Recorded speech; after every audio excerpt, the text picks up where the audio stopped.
Hello everyone, it's Sean and I'm here to show off the progress on the Remington RoboCop car.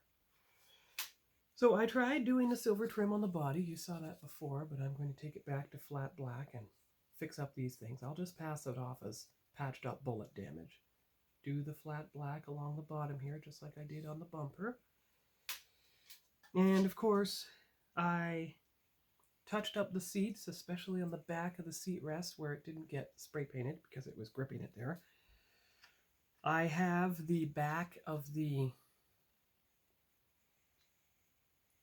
Here's a good picture for the front dashboard.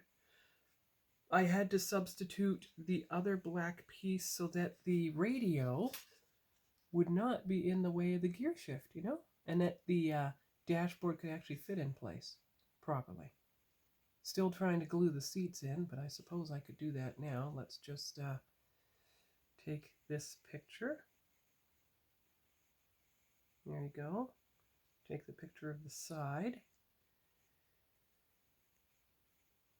The other side.